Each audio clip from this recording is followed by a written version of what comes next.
Selamat malam para netizen dimanapun kita berada. Salam inspirasi bagi kita semua. Ya, menarik begitu kan? Sampai survei LSI menyebutkan bahwa kemiskinan masih tinggi di Jawa Tengah. Ya, publik ragukan Ganjar dalam isu ekonomi. Bisa saja seperti itu begitu kan?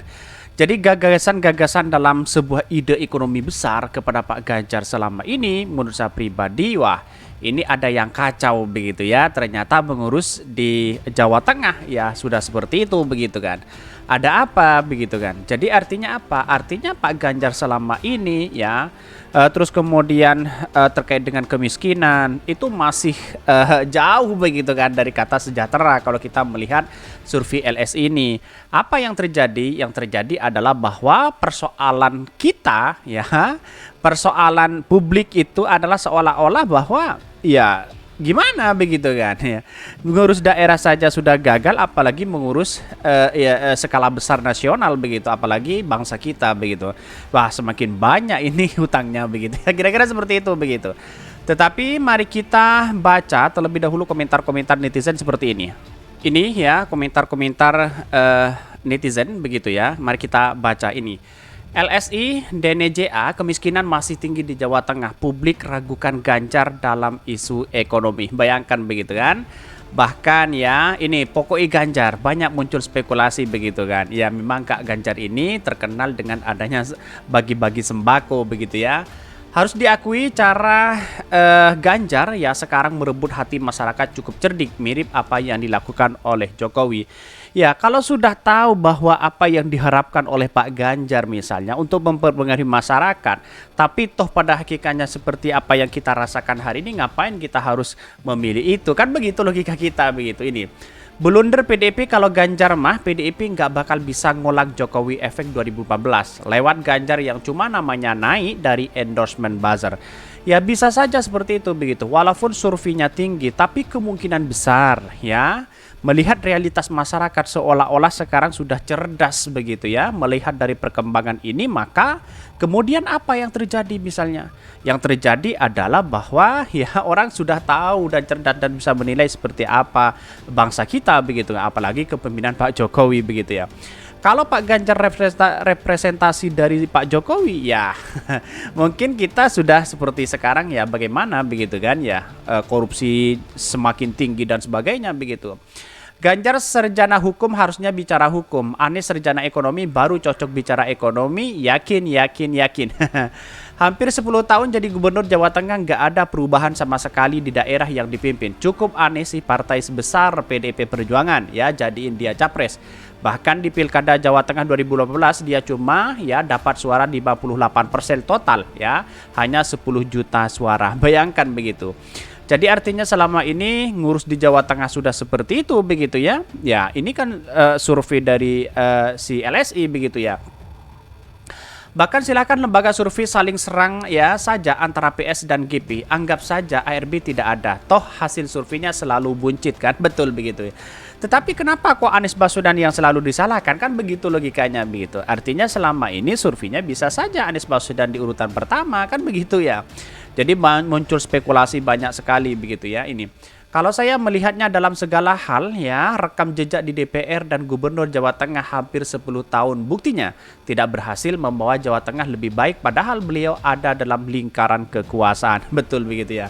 Kalau Ganjar ya ekonomi jangan diragukan. Dia mah udah mapan. Kerjaan lari-lari dari YouTuber udah subscriber belum nih. Ini kritikan-kritikan dari netizen, tetapi mari kita baca terlebih dahulu beritanya seperti ini. Ini beritanya ya, LSI DNJA kemiskinan masih tinggi di Jawa Tengah. Publik ragukan Ganjar dalam isu ekonomi. Ini banyak sekali pro dan kontra begitu ya. Masyarakat meragukan Gubernur Jawa Tengah Ganjar Pranowo sebagai sosok yang dapat membawa arah ekonomi Indonesia bangkit. Hal ini tergambar dari survei yang dirilis oleh lingkaran survei LSI. Bagaimana untuk membawa ya ekonomi yang lebih baik di era hari ini? Pak Jokowi saja ya angka dari ekonomi saja sudah seperti itu begitu. Apalagi Pak Ganjar untuk memimpin bangsa kita begitu ya. Jadi artinya apa? Artinya mungkin ya 11-12 bisa dikatakan seperti itu begitu ya. Itu aja begitu kan. Bahkan ini Kemiskinan di Provinsi Jawa Tengah masih tinggi. Menurut data BPS per September 2022, jumlah penduduk kemiskinan Jawa Tengah tercatat 3,86 juta dengan tingkat kemiskinan 10,98%. Bayangkan begitu, itu tingkat kemiskinan begitu ya. Bahkan angka ini jauh di atas rata-rata nasional yang sebesar 9,57% dan jauh di atas rata-rata provinsi di Pulau Jawa, yakni 8,67%. Bahkan jika memimpin satu provinsi saja, Jawa Tengah Ganjar gagal soal isu kemiskinan. Ya, bagaimana pemimpin memimpin 38 provinsi, tulis laporan yang dirilis Senin secara daring via YouTube ya. Artinya apa? Artinya 38 provinsi ya. Lalu kemudian disandingkan Pak Ganjar memimpin satu daerah di Jawa Tengah. Sudah kacau seperti itu begitu kan? Sudah gagal seperti itu begitu kan? Apalagi memimpin 38 provinsi, apa yang harus kita berikan begitu kan? Ini masalah ekonomi, masalah kesejahteraan masyarakat. Hari ini masyarakat ya tidak mau misalnya ya, karena sudah cerdas begitu kan, tidak mau kena PHP kembali begitu kan. Jadi artinya dengan adanya survei ini sebagai tolak ukur masyarakat bahwa ya apa yang dilakukan Pak Ganjar selama ini di Jawa Tengah ya, kita lihat saja begitu surveinya begitu kan, dari angka yang tadi 3,6 juta begitu kan ya, ini 3,86 juta begitu kan. Bahkan dalam rilis LSI dan EJA mengangkat isu 4 pertarungan Pilpres di 2024, isu ekonomi ya, teritori, partai dan media sosial ya. Ini Ganjar mendapat peringkat terbawah dalam kategori sosok strong leader yang menumbuhkan ekonomi. Padahal ini peringkat bawah, surveinya kan sudah jelas begitu ya. Jadi artinya apa? Artinya selama ini kalau kita berbicara tentang Prabowo dengan Anies Baswedan jauh begitu. Masa ini peringkat pertamanya adalah Menteri Pertahanan RI dan Ketua Umum Partai Gerindra Prabowo Subianto 56,6%, disusul dengan Gubernur DKI Jakarta Anies Baswedan 18,7%. Ini dan Ganjar Pranowo mendapatkan 14,8%. Artinya apa?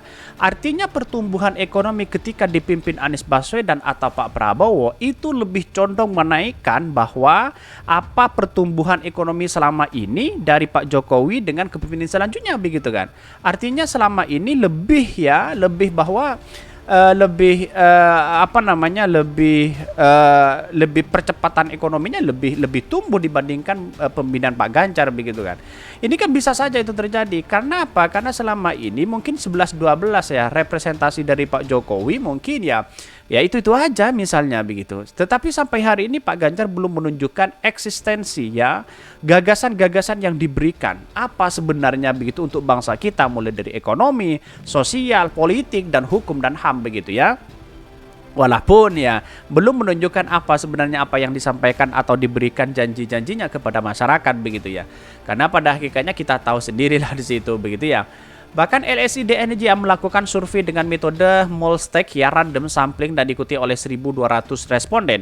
Survei yang dilakukan pada periode 3 Mei sampai 14 Mei 2023 ini memiliki tingkat margin of error kurang lebih 2,9% serta riset kualitatif ya. Artinya kita berpaduan di situ begitu kan ya. Inilah survei yang sebenarnya begitu. Nah, kita lihat bahwa perkembangan politik hari ini memang dinamis begitu ya. Siapa entah Pak Ganjar, Pak Anies Baswedan, Pak Prabowo begitu yang memenangkan kontestasi politik ini. Tetapi jangan lupa bahwa kesejahteraan masyarakat dilihat ketika dia memimpin skala kecil saja. Misalnya Jawa Tengah, DKI Jakarta, menteri dan sebagainya begitu kan.